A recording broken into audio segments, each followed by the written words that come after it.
DreamWeavers StarTrax.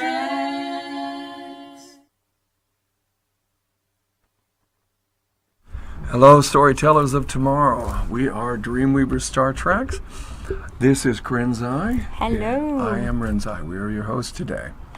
And we're going to start off a little bit with a couple of tips. We'll start off with something about singing for the vocalists out there. Well, first I want to tell you what we do. Yeah. I'm a singing teacher, and we have students on Broadway and film, television, and the recording industry, in case you don't know who I am. But who doesn't know who I am? Just kidding. And my beautiful husband is an acting coach, filmmaker, illusionist, and we'll tell you all about that later. Does he know about me? I told him about you. Uh-oh. Okay.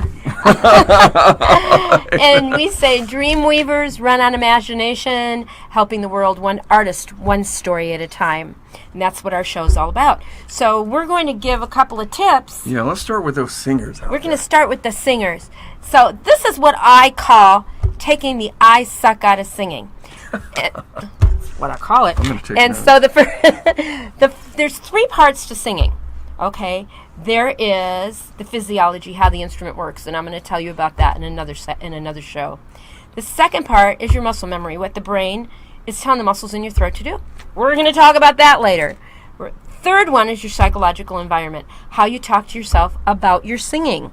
And believe me, people, that is command central. That's what either makes it or breaks it.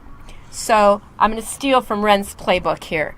There are two sets of thinking processes, a going towards and a going away from. And everybody that's watching can work with me on this and experience it. Okay? The going away from thinking process. Please do not see the color pink. Don't see it. Don't want you to see it. That's easy for me. I'm colorblind. Yeah, so he doesn't see pink ever. However, but you people do. So you saw that color pink. The color pink to get rid of it, right? Okay. Now, please see the color green. I want you to see green. Well, you're there. So the going away from thinking process is please don't see the color pink. Your brain doesn't know the difference between what you want and what you don't want. So if you tell it not to do something, guess what, people? It's going to do it. Now, the going towards thinking process is please see the color green. You're there. Well, what does this have to do with singing? It's got everything to do with singing. Because if you go, oh, please, God, don't let me miss the high, you just miss the high note. But if you say, Corinne said to exhale, you're hitting that high note. Remember, watch your brain. And now Ren is going to tell us about his tip. Watch my brain. That almost sounds like from I'm the watching movie, what was it, Silence of the Lambs? Silence of the Lambs. Watch where he's no, I hate that one. Okay, yeah, but he's eating Gross. his brain. He just doesn't know he can't see it. Okay, all right, anyway. Watching my brain. Put a mirror I hate it. Okay, anyway. I do it all the time. Good luck. Actors. What we're dealing with today is a little concept is, remember, you're already a master actor because your first master acting is who you are. Names, ideas, memories, all of that stuff. Our job is to remember sometimes to get those real deep parts out of ourselves. We have to let go rather than just keep adding on ideas how to get there. And sometimes the simplest thing to do to get to a deep stage of acting is to simply let go as gently as you can of your thinking process, because you're going to find it wants to run and run and run and run and talk and chit-chat and do this. How about I do this? How about I do this? But a state of being, which acting is, requires just that. A state of being may have thoughts, but the thoughts will be the actor's thoughts, the character's thoughts, not yours. So make sure you kind of let go of yourself a little bit. And if you have questions, send them in. I'll explain more how to do that. And we'll be putting up some video of the workshop we just did. It'll show some of that information coming up soon. Oh, and it was an incredible workshop. It was fun. And you guys look forward to seeing what's going to come out of it, which is our LOL segments. Yeah, that will be fun. Okay, so with all of that in mind, have you shaved? Look at that beard on you. I don't know. Dude. Look at that. Oh, my God. I've never seen one that long before. Me either. Oh, that's your cat hanging from your face. I There am you so have it. sorry. Go ahead. LOL, peeps. LOL. So we are going to bring in the beautiful Miss MariahMartin, winner of the 2016 High School Musical Awards in Nevada. And she headed to Broadway. See the view. DreamWeavers StarTrax. DreamWeavers StarTrax. DreamWeavers StarTrax. DreamWeavers StarTrax. DreamWeavers StarTrax. DreamWeavers StarTrax. DreamWeavers StarTrax. Hi everybody! Didn't you love that video of the beautiful Miss MariahMartin, winner of the 2016 High School Musical Awards in Nevada? And we'll be talking about more about that later. But Miss Mariah, who we are blessed to have as one of our students, mine and Ren's, and she's incredibly talented. We're going to ask you about how you got started. And where she got started, for all of you who think, well, I'm in a place where I might not have enough things going on. It might be too small for theater. Let's see how Mariah figured that out, but let's figure out where she started. Where did you start? Gotcha. All right, well, I started, my first musical I ever was in 4th grade. I was casted as a little Chinese child in The King and I. But where were you? Where were you? Oh. Located where? Yeah. In Broadway, Virginia, a What? tiny town about 30 minutes from West Wait a minute. Virginia. Broadway, Virginia? Yeah, it's kind of crazy. Broadway? Is that like you know, the Okay. universe saying, excuse me, where are you headed? Yeah, it was kind of like that, you know? Just, Okay, so you got a small town. When you say small town, what's the population? I'm not the one to ask, but like in the thousands, like the lower thousands. Like a little bitty old town. Wow, Yeah, really? old Okay, town. but I like So- the thing, you know, the little train that was Broadway, Virginia. Go for it. It did help. Virginia? Anyways, and then when I really got started in theater, when I learned that I really loved it, was in 6th grade when it was actually my middle school's first musical they ever put on, and it was Willy Wonka Jr. And that's when I decided that this might be in my future. Was it the candy that you loved so much in the Willy Wonka? Yeah. Oh, there you have it. That I would know be- Mariah. Oh, that's me, not Mariah. Oh, they both of you probably. Well, I got a baggy shirt on and she doesn't. Just saying. Anyways. So you were in 6th grade. You were in Willy Wonka, and were you like one of the leads, or were you? I was ensemble? Violet Beauregard. And then the next year we did Annie, and I was casted as Annie. And in the following year, my 8th grade year, we did Susical, and I was Gertrude McFuzz. So you were principal all the way through. Yeah. So how did, being from a small town, you know, how did that work? Did you how big was your school? How many kids were in your school? Well, through middle school, I went to a private school, so there was only about 30 kids in the whole middle school. And so with that, you can kind of understand why, I was the principal because, people were good, but there wasn't like a ton of people. There wasn't a ton of kids that had her fearlessness. That Basically, works sometimes right? too. Yeah. You were I know Mariah. She's not saying it, but she's fearless. You say, Mariah, do this, and she's like, okay. So Boom. you were doing that in middle school too, right? Yeah. And then I got into high school, which was, I went to the public high school, and there was, like 1,000 kids in the school. And so the first 2 years, I was casted as Decent school. supporting roles. And so, let me see, Ah. we did The Music Man. I was Ethel Toffelmeyer. But there were more kids in the high school. There were. And so you had more competition. Exactly. I And was the tuba music man. he was the tuba Music Man. I can honestly say I was never in Music Man, which is like my most unfavorite show ever. Sorry, guys. So there was more competition in There high was, school, yeah. though, right? So how did you deal with that? Well, I took the part and did as much as I could with it. I think it's always a challenge to get a smaller part because you may have 5 lines, but you make those 5 lines everyone's, peak of the show. Absolutely. And so that was kind of a fun challenge to have. There's no small parts, just small actors, Exactly. right? Yeah. And you took your opportunity and ran with it. I love that. So did you do any training? Did you work with any acting coaches or voice teachers or dance coaches? I worked with a voice teacher in, I think it was beginning of high school. I worked with Ashley Wellborn for about a year. And then as far as like dancing and acting, I didn't work with any coaches. I just kind of followed what I love to do, and I just was like, it's fun for now. Wow. Wow. That is so cool. So you've come a long way, baby. Exactly. So now we're going to figure out, okay, so we've kind of got the setting. Started a real small little town in Broadway, Virginia. And then you made a decision and you began to say, that's it. And you went on an adventure to Las Vegas, Viva Las Vegas, baby. which we are going to find out more about in just a few moments. See you in a sec.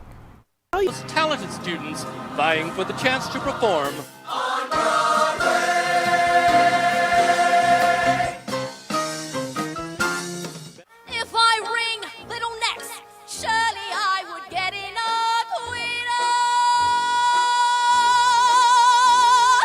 York, I expect to make a lot of friends, and it'll just be a great experience that I can put under my belt. DreamWeavers StarTrax. Hi, welcome back, Star Trackers. And here we are with the Nevada 2016 High School Musical Theater Award winner. That is a lot to say with an overbite, MariahMartin. Hello, everybody. And you heard a little bit about her early history in the segment before this. And she came from, okay, wait for it if you weren't in segment one, came from Broadway, Virginia. And you can just guess what her dreams are. So we covered what happened when you were in Broadway, Virginia. I want to come from Broadway, Virginia. And so we just saw some footage of your competition in Nevada at the Smith Center, of all places. I've never performed on that stage, just saying. But let's talk about your early Broadway dreams. Okay, you were dreaming about being in theater, but I don't think you really got it until you came to Las Vegas. Yeah.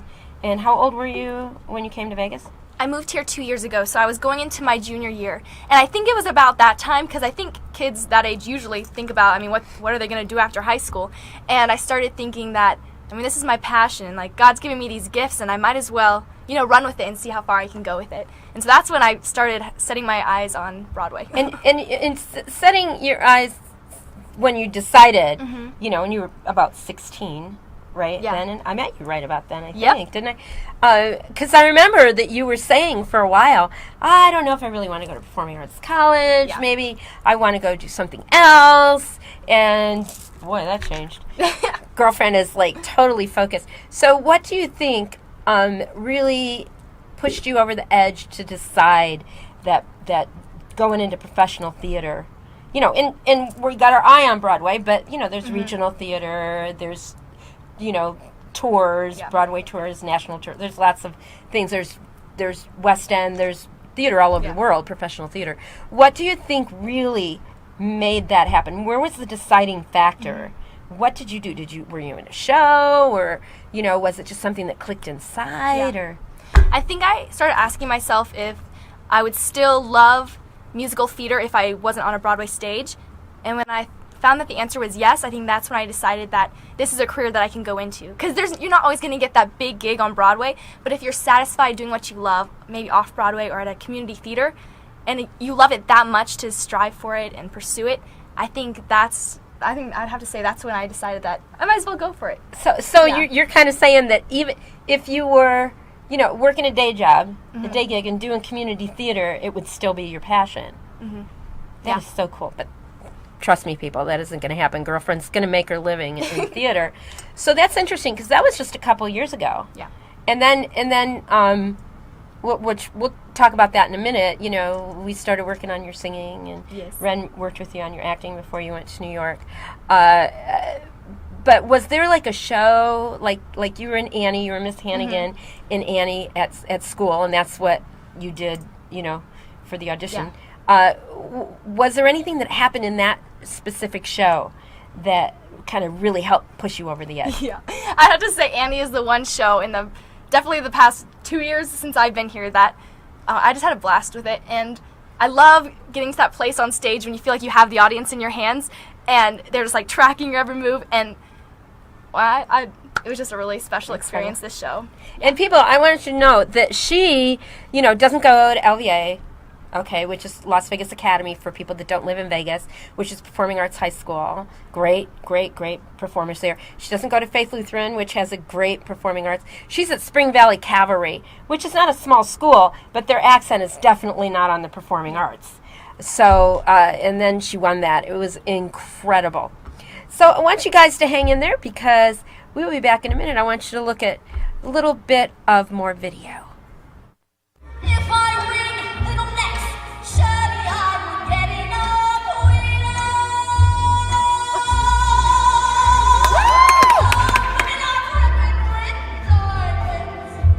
DreamWeavers StarTrax.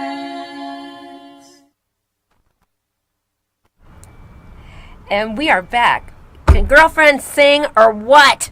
Thank you very much. Well, I mean, we started working about when you were 16 and you're 18 now. And she already came to me with a beautiful voice, guys. I mean, you were getting cast in the leading roles at Spring Valley Cavalry. However, what she had was a beautiful, legit voice, which is great if you're in the Music Man, right? Exactly. Or Carousel, or your Maria in West Side Story. However, if you want to do contemporary theater, like Annie, you gotta have a mixed belt. So that's why I came to you, because I was why we always came. having that mental battle of, do I go legit or do I belt? It wasn't that confidence in just going into my mix and Right. making it flow together. Well, one of the things I want is because when I'm working with students, there are students that I have to really, really, really get into their psychology, like I said with my tip of the day, the going towards and going away from thinking process, and really kind of support their psychology. And then there are people like Mariah, who are an empty cup, which she just goes in without any preconceived ideas, and I say, Mariah, do blah, blah, blah, blah, blah. And she's like, okay.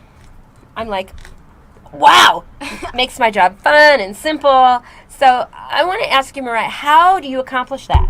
How do you go into a singing lesson where you already sing well and you're getting cast? However, I'm saying do this, and you can throw everything you've done before away and say, all right, especially stuff that scares the heck out of other singers, because you got to be brave to do some of this stuff to get that mixed belt happening. That's a good question. I think what my answer to that is that I have 1 hour a week with Karenzai, and how much can I get out of that 1 hour of someone that has so much knowledge and insight?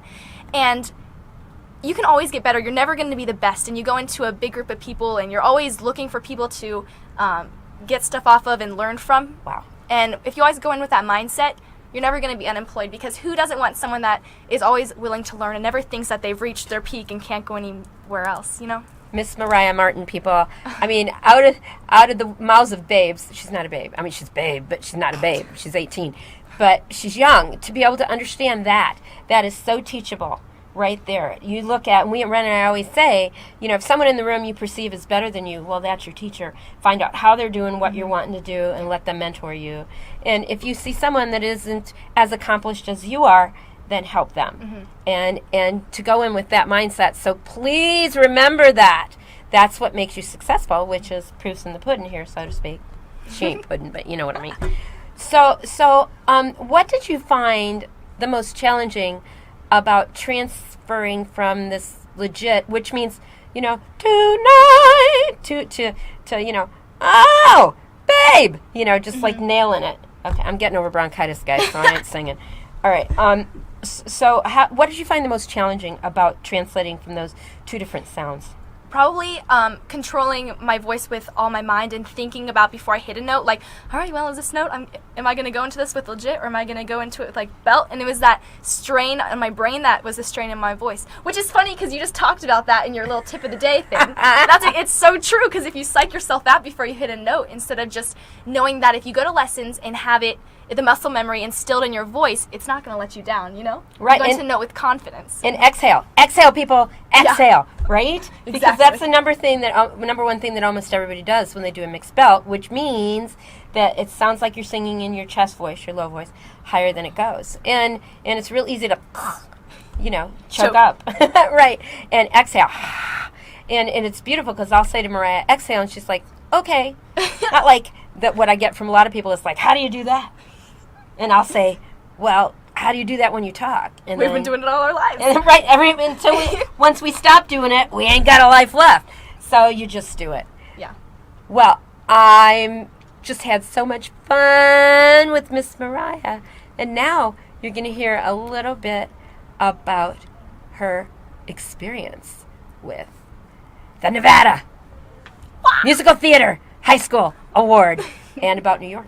Hang in there. See you in a few. Actress MariahMartin in Calvary Chapel. So whenever I get on stage in front of people, I just feel alive. I don't know how else to describe it. DreamWeavers StarTrax.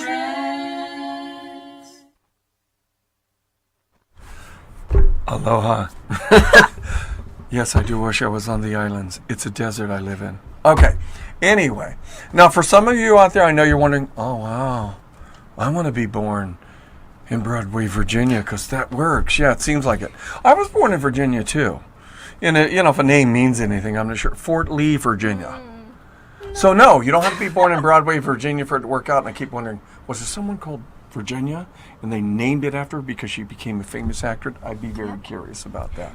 But anyway, as you all just saw, one of the things she just stated, and I have heard this and felt this, and so many people, I'm not sure how to explain it, but I just come alive on stage. There's just this incredible new energy.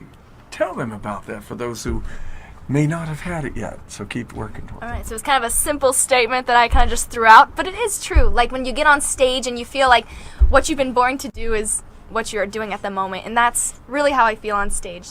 Like God's given me these gifts, and when I use them, I just feel like it's that perfect place where I'm supposed to be. Yeah, it's in a live music means energetic, fun. Everything just seems to be right on spot on at that point, which is cool. Even with lights falling down from the ceiling. Yes, there's that.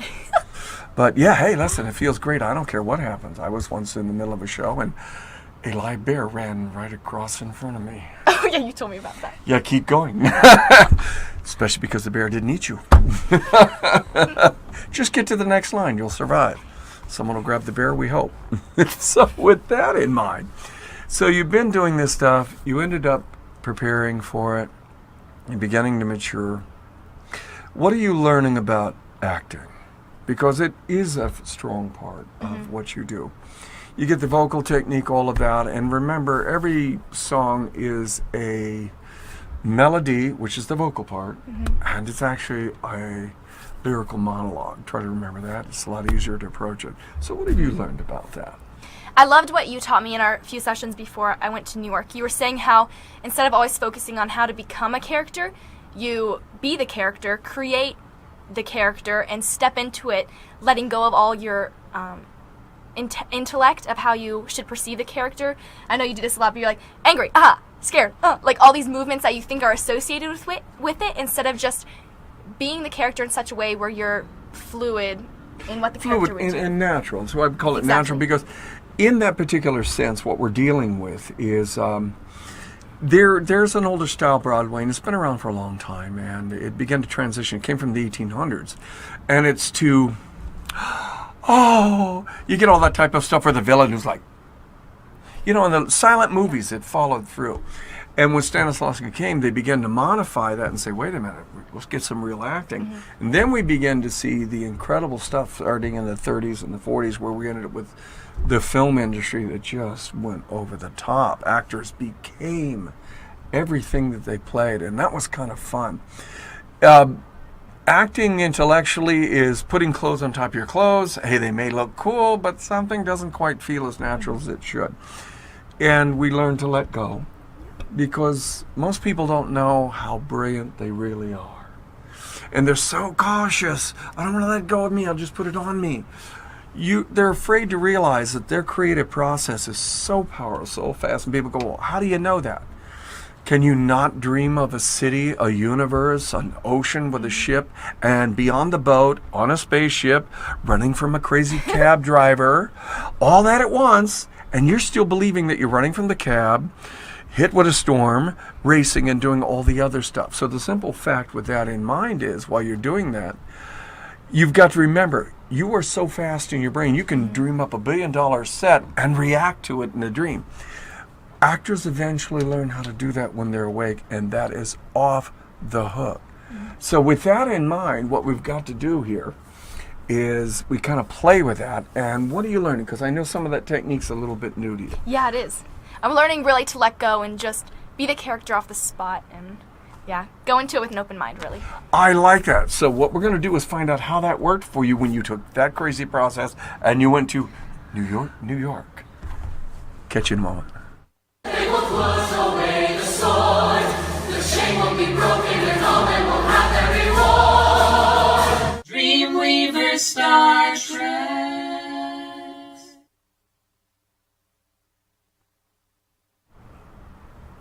That was a cool looking picture. Who was in that group shot of everyone with New York behind you? That was so cool. I thought that shot was great. So, okay, now you went from Broadway, Virginia, Las Vegas. Now you're in New York. What happened? New York. It was a great experience. I was a small fish in a really big pond with a lot of extremely talented people, which was actually really great because when are you in a room of people who've won from their whole like performing arts division, and only one girl and one boy went from each performing arts division, and now they're in New York on Broadway? I mean, it was a lot to take in, I have to be honest, but it was a really great experience. One of my favorite things that we got to do while there is we had a coach that we got to work with on our song to perform for the judges. And the coach that I worked with was Eden Espinosa, who was Wow. No, in Wicked. Wicked, yeah. Yeah, she was Elphaba in Wicked. Oh my God. Exactly. Elsa. Oh, wow. What, Yeah, so how'd she's it go? That's kind of cool. That's a pretty hip teacher. What It was. happened? Anyways, it was actually really interesting. She taught and brought a lot of the aspects that you bring into your acting of just kind of letting go. And when you're in love, are you in love, or are you just like, you have to create the scenario around you and act like how you would really act if you were in love. You can't just think about being in love. You have to be the character that's in love. Yeah, I like that. Yeah. Come on. I mean, these are the top of their game. And that's true. It is. And that's kind of the fun part. So you're there, you're having fun, you're on stage. What was it like a little bit around the background? Any problems? Any funny things happen? Memorable moments. Memorable moments. Well, a little memorable side note is I loved trying the new foods after. I know it's not really related to this, but No. I really like food. Trust me, performers tend to eat after their final performance. And so we would get out of the Tisch building at like 10 or something, and I would be really hungry. And so one night I looked up this hot dog place that Julia Child said was the #1 hot dog in New York. It wasn't, but you know, it was a good snack. All right. That was a fun experience. No, we used to do that. A favorite thing to do because, yeah, we live on another planet as performers. We're usually finishing 10, 11, 12. And now it's lunchtime. Yeah, because, we tend to, I used to go to sleep when dawn came up, and I woke up when the sun was going down. It almost felt like a vampire process, but it was similar. Okay, so you had fun there. Okay, now you've got that experience. You're going, okay, what now? What did all of this turn out into one dream? So now, okay, wow, I want to ride my dream. Where do you want to take this dream?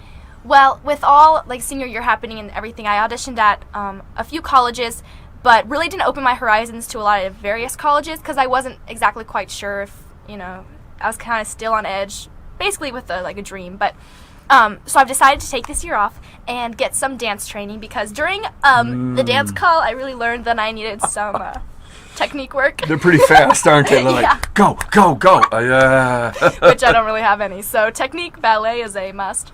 And I'm going to continue with voice lessons with Corinne Zai. And hopefully with that, I'm going to begin auditioning this fall and next winter for college auditions coming up, which I feel a lot more confident and comfortable in auditions because we auditioned twice while in New York, and I feel a lot more comfortable walking into a room and with my stage presence and just getting down to the audition and leaving and making an impression. Who are you going to be working with in your acting? Renzai. So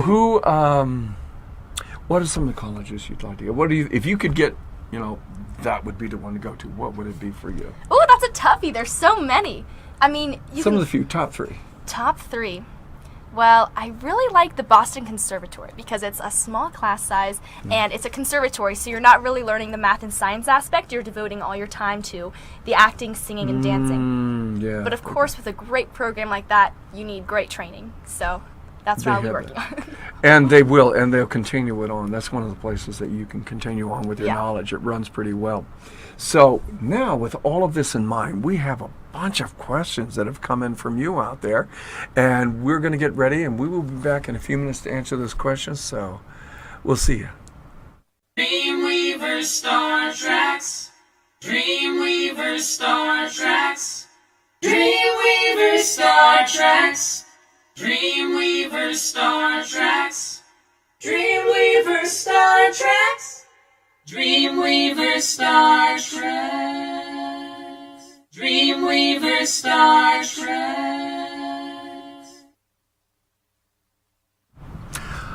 We are back, and yes, we were having fun where we were going, but we can't tell you about it, Dave, because then we'd have to go hide. Then we'd have to kill you. We told you we'd have All to right. kill you. Yeah. This is your time, your moments, so we're going to have Miss Desiree, who's going to bring we're- this up. And it's all about me. Yes. We're we're back with the beautiful We're back with the beautiful Miss Mariah Martin. Hello. The 2016 Nevada High School Musical Theater Award winner, who went to New York, competed there, came back and shared all of her interesting experiences with us.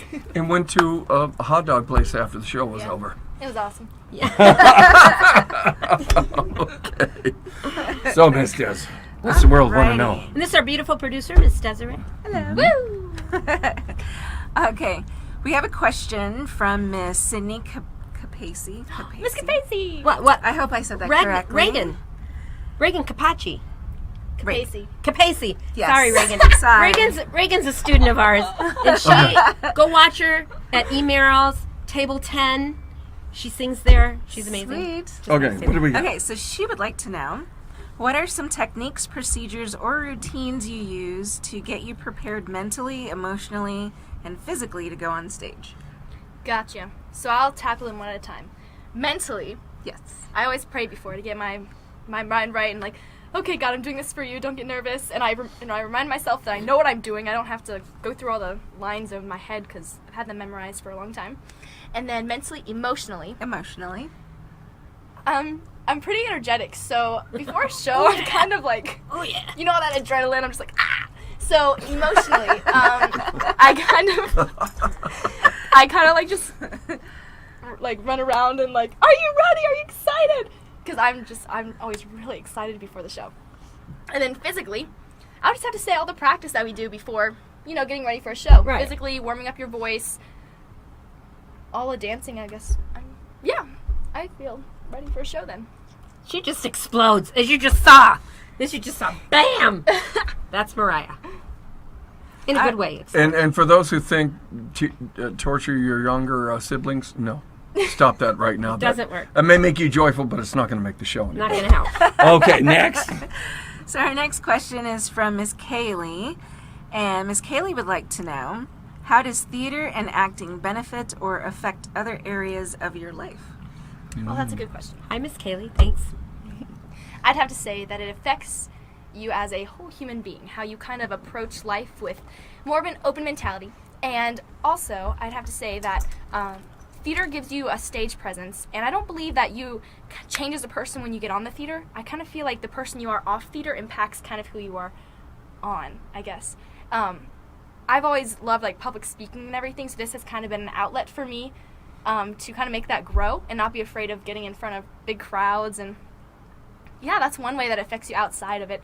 Yeah, that's probably the biggest. You performed at which theater in New York City? The Minskoff Theater where the Lion King is. Just saying. I had it. You like how I slid that in? Because we put it there. And that is true. It does affect your life because in all sincerity, after 40 years of playing this game, as Shakespeare said, the world does begin to look like a stage. And the more I watch politicians, the more I realize they're terrible actors. So true. Falling off the chair, people. Excuse me. All right. All right. We have another question from Nick. And Nick's question is, who or what inspired you to become an actress? Who inspired me to become an actress? No, I'm joking. I'd like to say, Miss Prince. It's a Leo thing. I'd have to say that there wasn't one person that I strived to be like in theater or like say, that's the person that made me want to do this. But there are people that have supported me and encouraged me to make this dream happen. Probably my parents, because it's kind of like, you hear about all these kids that when theater's their dream, their parents are like, are you sure? Like, it's not really a stable job. Like, are you sure you can do this? But my parents, like, believe in me, and with, like, the help of these two right here, like, them just kind of helping me, like, get to this dream instead of, like, tearing me down and being, oh, that's not, like, a good dream to have. They kind of just build me up each time and say, you know what? If God's laid this on your heart, I believe that it's what you should do and what you should go after. So That's incredible. And I have to tell you, her parents are so amazingly supportive. They are incredibly supportive. The only thing that they asked me was, do you think she can make it? And I said, OMG, if anybody has has the propensity Yes. to make it. It's Miss Mariah. She's got the mental, physical. She's got the voice. She's got everything. So, And that is probably an incredible question that many of you hear out there. Let's be clear with this. The old story, well, you were born with that talent. No, you're not. You may have been born in an environment that has that talent. Thank you. So you thought it was natural. All you have to do, and even if you're not, like I said, I was born in Fort Lee, Virginia, and I saw 17 schools on military bases by the time I was a sophomore when I hit Santa Monica High. Let me be clear, that had not been in my mind that it was any part of my life. So no, you can pick it up anytime. All you have to do, empty the bowl, learn well, and love the idea. Be Pretty fearless. Well, that's all. Be fearless. Give it a try. You got nothing to lose. All right, very cool. Next. All right. So on that particular level there, we're going to keep the energy going. So Charles says, I love your confidence and your charisma. How has this helped you both on and off stage? On and off stage. I think that musical theater can help you. Okay, I think that character and charisma is not something that you can make up. It's something that is like part of your personality, and it can help you relationally and build friendships. And friendships and relational things are such a big thing to keep in mind when you're in this industry, because the bonds that you create with people are ones that you can have forever. And you might see them on like the stage on Broadway when you get there, and you look across the room, you're like, hey, I went to the Jimmy Awards with you, or like something like that. And it does, and it works for you. Unless, of course, the part you played for the last 7 years is a serial killer. Don't use that in your personal life. it worked for the dude that did Dexter. Just saying. But That's true. Also, this business is a people business. So the more you are kind to people on the way up, the more they will help you on the way up and on the way down. Yeah, and because the sentence is, learn to be nice and polite to everybody on the way up, or it is guaranteed you will meet them all coming And down. make it authentic and genuine. you got to mean it, Yes. people, not use them. All right, Yeah. what else do we All got? right. So I think we can squeeze in one last question. Yeah. So Harley would like to know, Hey, Harley. what was Love your to hear it. most memorable moment on stage? On stage in my whole career. Yes. Oh, that's a good one. Oh. So Most cute. I memorable can't moment. stand it. I'm going to give you the most memorable moment in my like high school and middle school career, and then on the Jimmy Awards. Okay. All right. So high school, middle school career, I'd have to say my favorite part to ever play was Gertrude McFuzz in Seussical, because I loved taking her character, which was kind of like insecure and kind of goofy, and kind of taking it with the comedy and making it into my own character. That was super fun. And then my favorite moment on the Jimmy Awards was after the opening number. I went downstairs and I started crying. I'm like, it's just so great, you know? Is this You make in New your- York or here? New York. Okay. Oh, yeah, Jimmy Awards in New York. That's what I meant to say. Anyways, but that was my favorite moment on that show, was after the opening number. Yeah, and I'd have to also add one little thing is, even though being like a principal role is really exciting and everything, you never want to lose that. You never want to forget about the people that have a couple lines. And you never want to forget what it's like to be that person, and to put as much effort as you put into that small person to continue putting it into your principal role. Wow. And first rule of thumb, real Wow. quick here, is one, stop comparing. Don't ever compare yourself to the lead Ever. actor, or otherwise, the lead actor, don't compare yourself. The simple fact is, when it is your moment to act, it is your moment to act. One line or a whole play. It doesn't matter. It's the same process. You can be just as magnificent with one sentence as literally if you're doing a whole play by yourself on stage.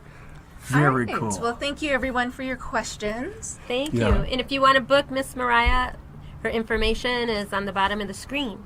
So who's next week? Bob and Mark? George and Fred? No, I can't remember who it is. I don't know. It's Tom a- and Jerry? It's us. Us. We're going to give you a little background on us next week and some of the wild things that we did to actually That's get into this room. right. It's pretty crazy. So we'll catch you next week. Hey, Bye. thanks for dropping by. Bye. Thank you, Mariah. We love you. DreamWeavers StarTrax.